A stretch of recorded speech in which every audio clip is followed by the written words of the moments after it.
નમસ્કાર વિદ્યાર્થી મિત્રો, આજે આપણે ફરી મળેલા છીએ ત્યારે તમે સર બધા જે છો એ ખુશી મજામાં હશો એવી અભિલાષા સાથે આજે આપણે ધોરણ 8 સામાજિક વિજ્ઞાન પાઠ બીજો ભારતમાં બ્રિટિશ શાસન ઈસવીસન 1757 થી ઈસવીસન 1857 ત્યાં સુધી ભારતની અંદર બ્રિટિશ શાસન છે એ કઈ રીતે ચાલ્યું હતું અને કયા કયા સુધારાઓ થયા હતા, કેવા કેવા સુધારાઓ છે એ આપણે જોવા મળે છે અને એ લોકોએ 1757 થી 1857 આ 100 વર્ષના ગાળા દરમિયાન અંગ્રેજોએ આપણા ઉપર કઈ કઈ નીતિઓ લાદી હતી તો એના વિશેમાં આપણે અભ્યાસ કરવાના છીએ। આપણે આ પાઠ શરૂ કરીએ છીએ તો એ પહેલા ફરી વખત કહું છું, જે લોકોએ હજી સુધી મારી ચેનલને સબસ્ક્રાઇબ ન કરી હોય તો જરૂરથી કરી લેજો અને લાઈક દબાવજો અને આપના જરૂરી કોમેન્ટ, જરૂરી સૂચનો કોમેન્ટ બોક્સની અંદર તમે આપો કે જેથી કરી અને તમને જો કોઈ સુધારા યોગ્ય બાબત લાગતી હોય તો એ હું કરી શકું। આપણે શરૂ કરીએ આપણો પાઠ। તો પ્લાસીના યુદ્ધ પછી મીર જાફર ને હટાવી અંગ્રેજોએ મીર કાસિમને નવાબ બનાવ્યો હતો। આપણે જોઈએ છીએ કે મીર જાફરને હટાવી અને મીર કાસિમને પ્લાસીના યુદ્ધ પછી ઈસવીસન 1757 માં જે પ્લાસીનું યુદ્ધ થયું હતું આપણે આના પહેલા પ્રકરણમાં શીખી ગયા છીએ। કોની વચ્ચે? સિરાજ ઉદ દૌલા બંગાળનો નવાબ અને રોબર્ટ ક્લાઇવ વચ્ચે જે યુદ્ધ થયું હતું પ્લાસીના મેદાનમાં એને આપણે પ્લાસીનું યુદ્ધ કહીએ છીએ। જે પછી મીર જાફરને રાજા બનાવવામાં આવેલો હતો। એ મીર જાફરને જે નવાબ બનાવેલો હતો એ મીર જાફરને હટાવી અને પછી એના જમાઈ મીર કાસિમને નવાબ બનાવે છે। મીર કાસિમને નવાબ બનાવી લીધા બાદ મીર કાસિમ છે એ પણ તેના શાસનમાં બંગાળમાં કરમુક્ત ખાનગી વેપાર કરવાની બાબતમાં અંગ્રેજોને તેની સામે વાંકવું પડ્યું। મીર કાસિમને નવાબ તો બનાવી દીધો પણ અંગ્રેજો કહેતા હતા કે અમને કરમુક્ત વેપાર કરવાની પરવાનગી મળવી જોઈએ। જે મીર કાસિમ છે એને પણ યોગ્ય ન લાગે એટલે મીર કાસિમે પણ તેમને મના કરી દીધી કે ભાઈ કરમુક્ત નહીં, કર આપીને તમ તારે વેપાર કરો। એટલે એ બાબતે અંગ્રેજો અને મીર કાસિમ વચ્ચે ઘર્ષણ ઊભું થયું, વાંકું પડ્યું। આથી અંગ્રેજોએ તેની સામે યુદ્ધ કર્યું।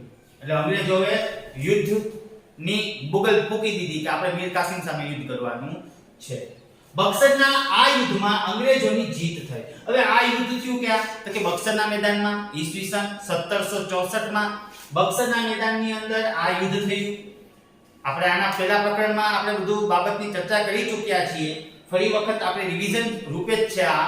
તો કે બક્સરના મેદાનમાં આ યુદ્ધ થયું, અંગ્રેજોની જીત થઈ।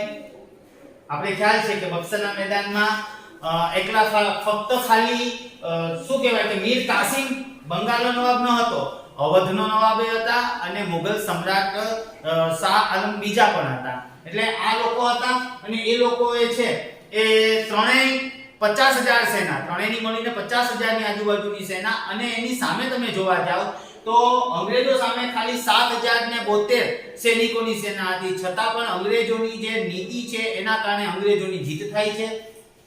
ત્યારબાદ રોબર્ટ ક્લાઇવે અવધના નવાબ જો તમને કીધું એમ અને મુગલ બાદશાહ શેરશાહ સૂરી શેરશાહ સૂરી ને શાહ આલમ બીજા, તો કે મુગલ બાદશાહ શાહ આલમ બીજા અને અવધના નવાબ રેડી, તો આ બંને સાથે સંધિ કરી।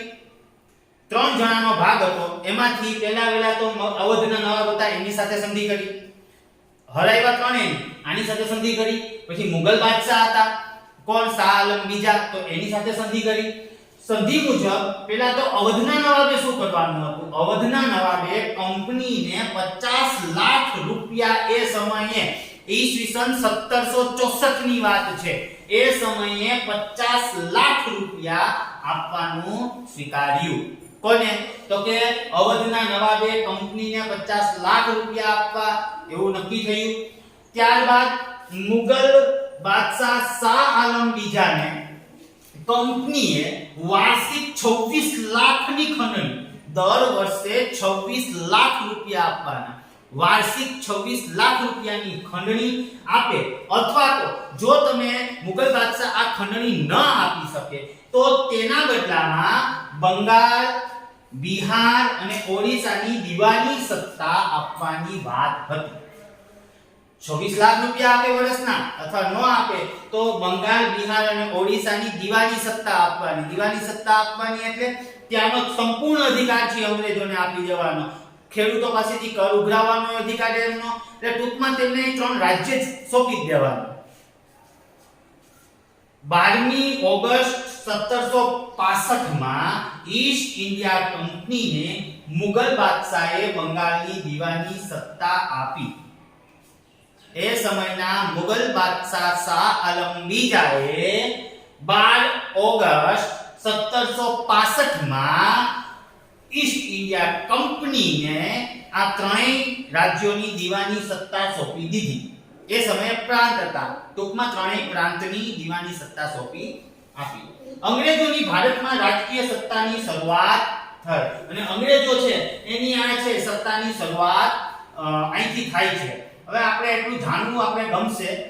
કોર્નવોલિસ વિશે આપણે કાયમી જમાબંધી પદ્ધતિ ભણશું. આ લોર્ડ કોર્નવોલિસ છે એના વિશે આપણે જોશું.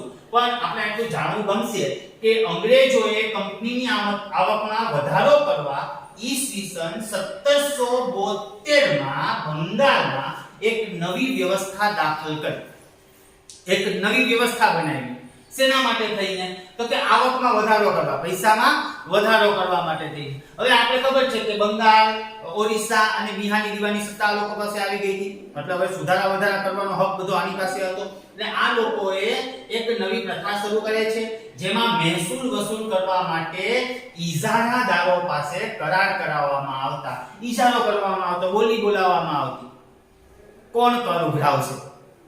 એક કે મારા 25 લાખ, બીજો કે મારા 26 લાખ, ત્રીજો કે મારા 30 લાખ, એમ બોલી બોલે. ઇજારેદારો બોલી બોલે, ઇજારો રખાવતા અને પછી જેની પણ બોલી વધારે હોય એને એ હક આપતા કે ખેડૂતો પાસેથી આ લોકો છે એ કર ઉઘરાવે.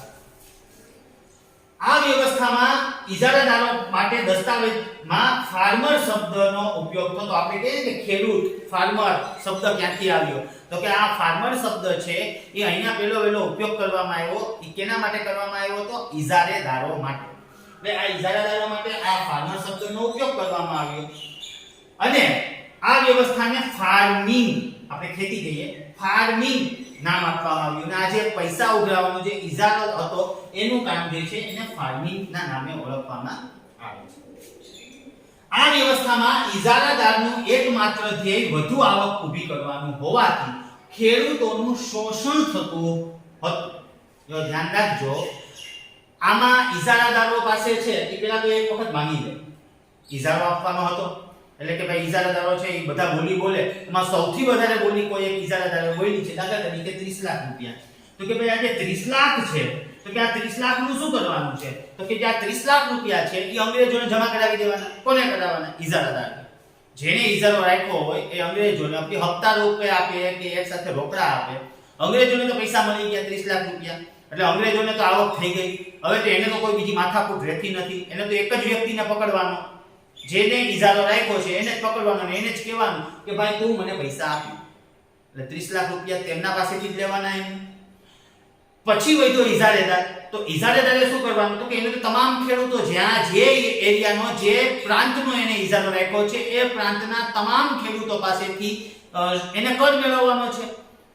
કર મેળવે એટલે કે એને તો 30 લાખ કરતા વધારે રૂપિયા આવે તો જ એને ફાયદો થાય ને. 30 લાખ રૂપિયા કરતા ઓછા આવે તો એને તો ઘરના ખીચાના કાઢી અને અંગ્રેજોને દેવા પડે એમ હતા.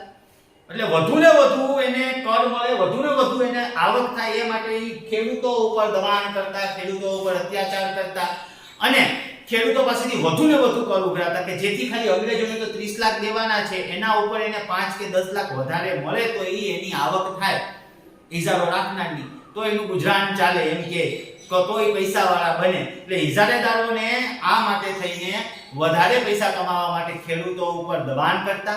જ્યારે સામે છેડે તમે અંગ્રેજો જો તો અંગ્રેજોનો કોઈ માથાકૂટ રહેતી નહીં. અંગ્રેજો છે એ તો ફક્ત ને ફક્ત પોતાના પૈસા છે એ મેળવી લેતા. ઇજારાદારને કે હવે તારે ખેડૂતો સાથે જે એવી રીતે વર્તન કરવું હોય તેવી રીતે કર. એટલે બહુ ખેડૂતોનું શોષણ થતું. જ્યારે આ પ્રથા અસહ્ય બની ત્યારે તેમાં સુધારો કરવા માટે ભારતમાં ગવર્નર જનરલ કોર્નવોલિસની નિમણૂક કરવામાં આવી. આપણે આ ભાઈ શ્રી ગવર્નર જનરલ કોર્નવોલિસ છે તો તેમની નિમણૂક છે ઈ આ બહુ અઘરી બની ગઈ હતી. ખેડૂતો છે એ બહુ ત્રાહિમામ પોકારી ગયા હતા. એટલે પછી કોર્નવોલિસ છે તેમની છે એ આમાં ભરતી કરવામાં આવે છે. કોર્નવોલિસ છે એને મૂકવામાં આવે છે. હવે કોર્નવોલિસ આવે છે, કોર્નવોલિસ નવી પદ્ધતિ લાવે છે જેને આપણે કાયમી જમાબંધી પદ્ધતિના નામે ઓળખીએ છીએ. હવે આ કાયમી જમાબંધી પદ્ધતિ શું છે એ આપણે વિવરણ કરીએ, એના વિશે આપણે જોઈએ. કોર્નવોલિસ ગવર્નર જનરલ હતો ત્યારે ઈસવીસન 1793 માં, જો આ બધી તારીખો છે એ આપણે યાદ રાખવાની નથી હોતી, પરંતુ આપણે એને સમય સાથે સંકળીને ચાલીએ તો આપણે વધારે યાદ રહે. એટલે તારીખો યાદ રાખો, જેમ ગણિતના આંકડા યાદ રહેશે તેમ તમારી યાદશક્તિ છે એ વધારે મજબૂત થશે. એટલા માટે તેને આપણે તારીખો ભલે પાઠ્યપુસ્તકમાં એમ કીધું હોય કે યાદ નથી રાખવાની, પણ રાખો તો આપણા માટે સારી બાબત છે. તો કોર્નવોલિસ ગવર્નર જનરલ હતો ત્યારે ઈસવીસન 1793 માં ભારતમાં કાયમી જમાબંધી પદ્ધતિ દાખલ કરવામાં આવી. પ્રશ્ન એવો આવી શકે કે કાયમી જમાબંધી પદ્ધતિ ક્યારે દાખલ કરવામાં આવી? 1793 માં. કાયમી જમાબંધી પદ્ધતિ કોના દ્વારા દાખલ કરવામાં આવી? તો ગવર્નર જનરલ કોર્નવોલિસ દ્વારા. એમાં એક જમીનદારને જમીન અને જમીન મહેસૂલના હક આપવામાં આવ્યા. જે જમીનદાર હતો એને જે જમીન હતી એના અને જમીનના મહેસૂલ ઉઘરાવવાનો, કર ઉઘરાવવાનો હક આપવામાં આવ્યો. તેમને સરકારના એક એજન્ટ તરીકે કામ કરવાનું હતું. એના એક એજન્ટ તરીકે, સરકારના એક એજન્ટ તરીકે છે એ કામ કરવાનું, એક નોકર તરીકે, સરકારના નોકર તરીકે કામ કરવાનું. એને પેલા તો જે પૈસા વધારે મળતા એની પાસે રહેતા. ઇજારો થતો ત્યારે શું હતું કે 30 લાખ આપી દીધા, આપણે હમણાં જોયું એમ 30 લાખ અંગ્રેજોને આપી દીધા, પછી 40 લાખ આવે કે 50 લાખ આવે વર્ષના, એ બાકીના ઉપલા જે છે એ એજન્ટ આપણે ઇજારેદારના રહેતા. આની અંદર એમ નતું. આની અંદર એક એજન્ટ તરીકે કર ઉઘરાવવાનો, કાઢવાનો, બધો જમા ક્યાં કરાવવાનો? અંગ્રેજોને. અંગ્રેજો એના વળતરમાં એમને કમિશન કે પગાર રૂપે પૈસા દેતા, એ આને મળતા. એટલે એને એજન્ટ તરીકે જ ખાલી કામ કરવાનું હતું.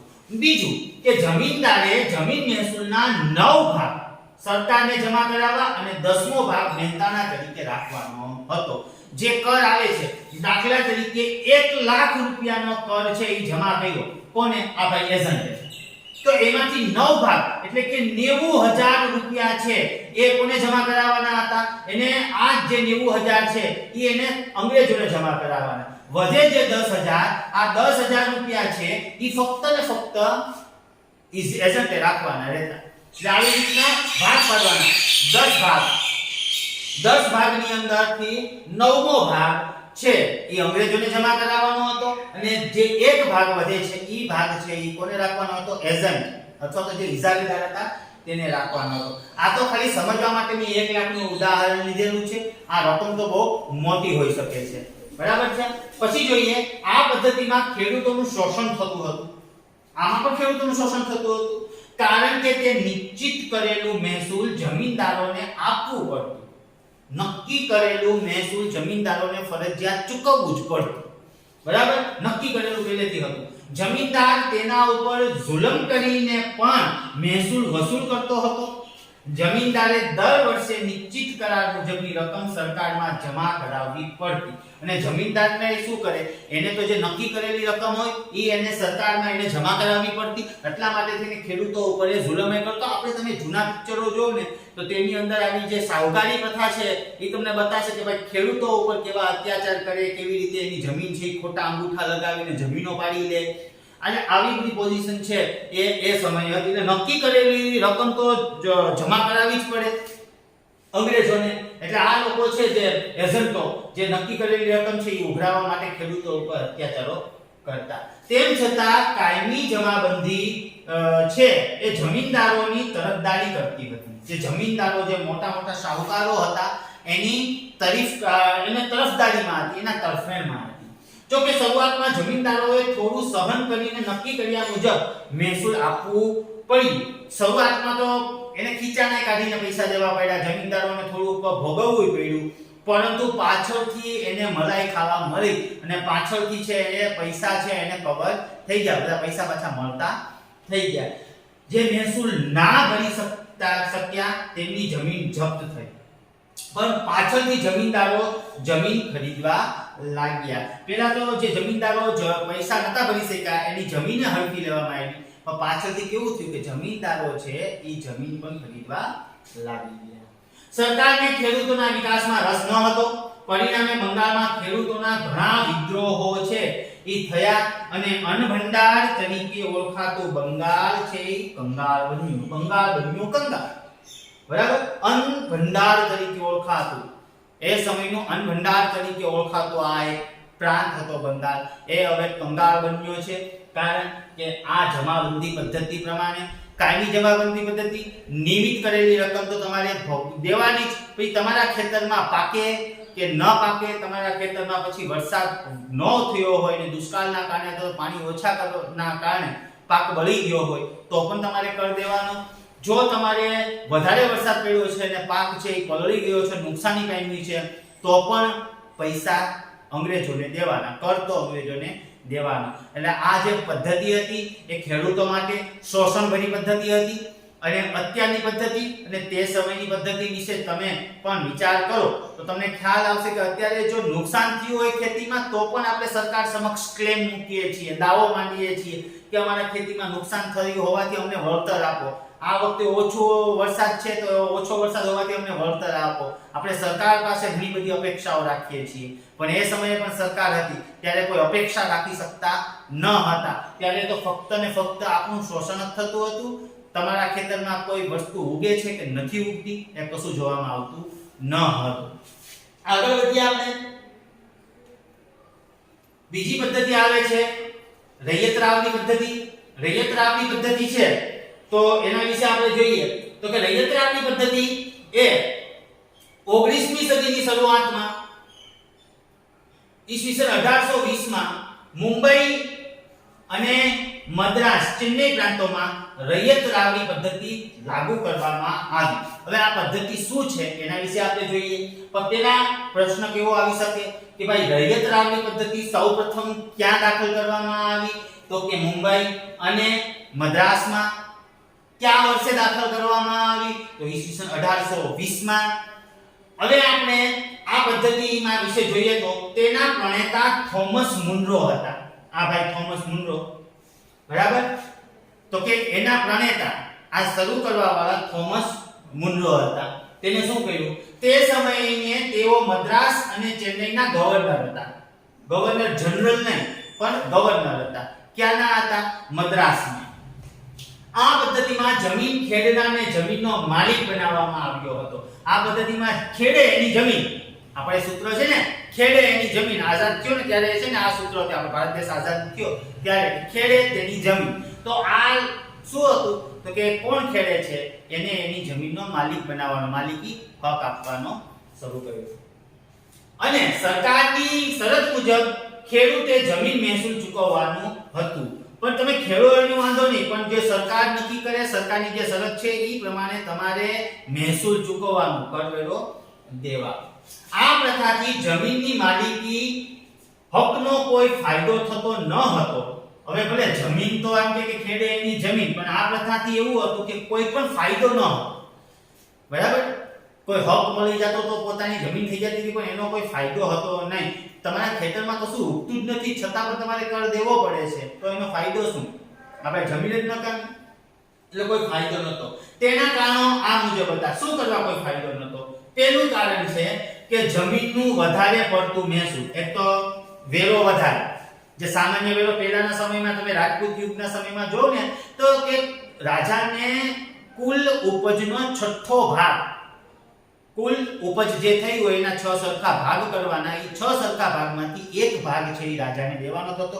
બાકીના 5 જે ભાગ છે એ ખેડૂતે પોતે રાખવાના રહેતા. આવો નિયમ હતો. બરાબર. રાજા રજવાડાના સમયમાં, રાજપૂત યુગ સમયમાં.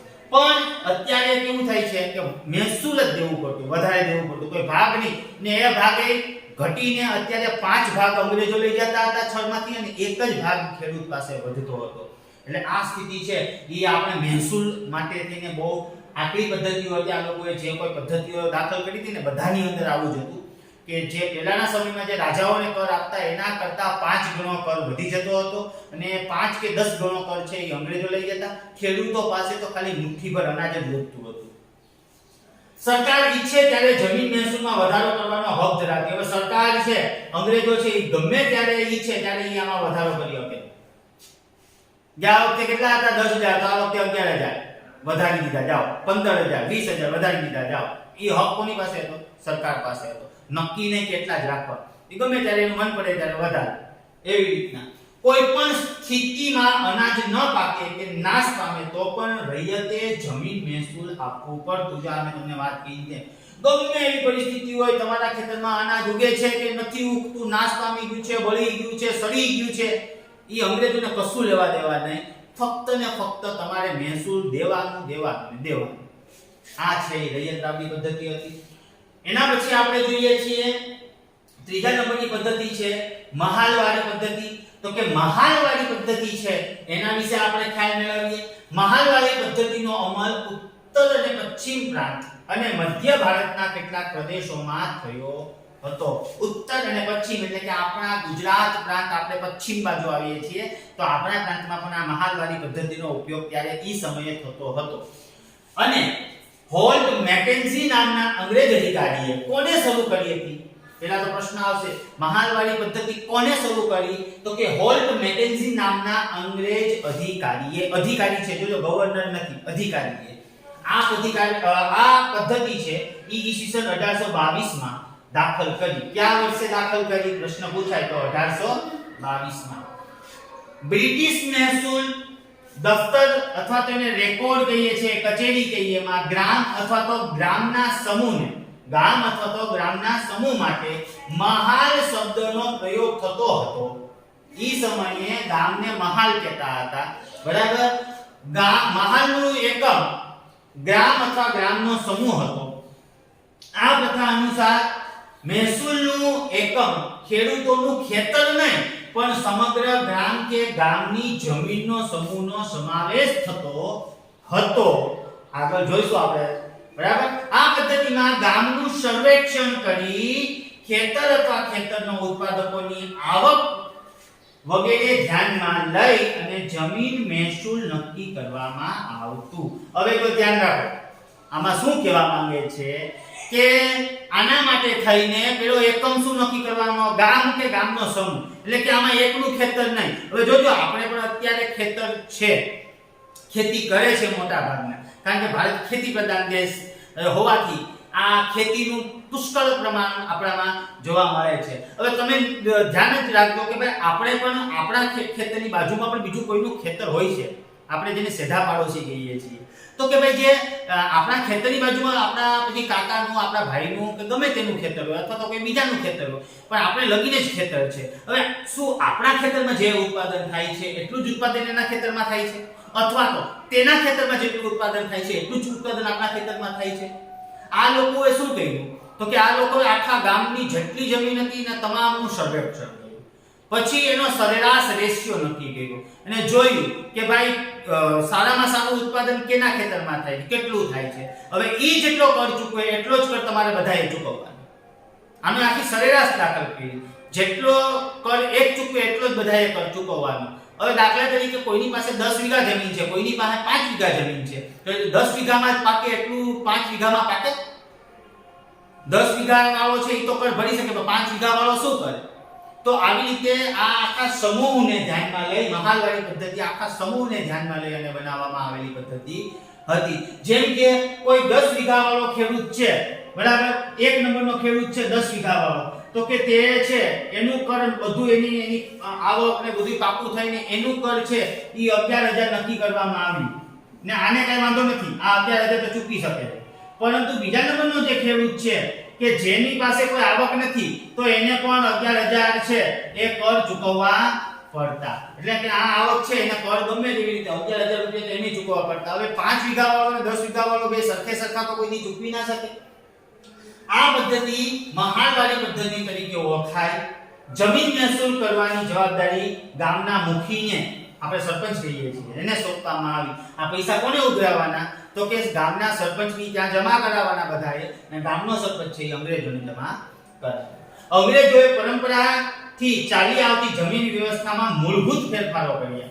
જે પહેલાના સમયમાં તમને વાત કરી, રાજા રજવાડાના સમયમાં 6 ભાગમાંથી 1 ભાગ છે ઈ ખેડૂત છે એ રાજાને દેતો હતો અને 5 ભાગ પોતે રાખતો હતો. એની બદલે આજે શું થયું છે તો કે આજે આ બધી રૈયત રાવડી અને કાયમી જમા પદ્ધતિ ને મહાલવારી પદ્ધતિ ને આ બધી પદ્ધતિઓથી ધરમૂળમાંથી ફેરફાર કરી નાખવામાં આવ્યા. પરિણામે ભારતના ગામોની સ્થિરતા, સ્વાયત્તતા અને સાતત્યતા છીનભીન થઈ ગઈ.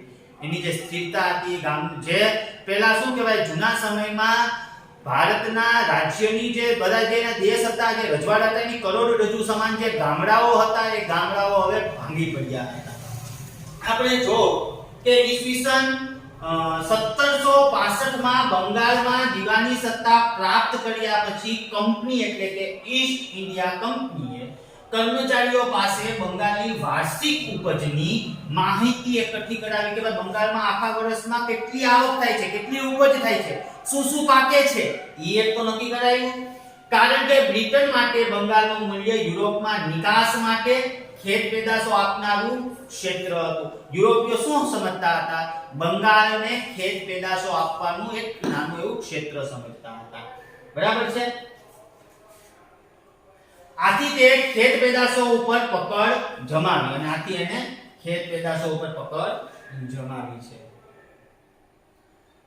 ખેતીની સ્થિતિ અને બંગાળમાં દીવાની સત્તા. તો આપણે આ પાઠ છે અત્યારે અહીંયા સુધી રાખીએ. બાકીનું આવતા પીરિયડમાં નેક્સ્ટ જ્યારે મળીશું ત્યારે આપણે ચર્ચા કરીશું કે બંગાળમાં ખેતીની સ્થિતિ શું હતી, કયા કયા પાક પાકતા હતા અને કેવી વ્યવસ્થા હતી, એના વિશેનો ખ્યાલ આપણે હવે આવતા પીરિયડમાં મેળવશું. બરાબર છે? ત્યાં સુધી મારી ચેનલને ફરી કહું છું, સબસ્ક્રાઇબ ન કરી હોય તો જરૂરથી કરી લેજો, લાઈક અને શેર જરૂરથી કરજો. જય શ્રી કૃષ્ણ.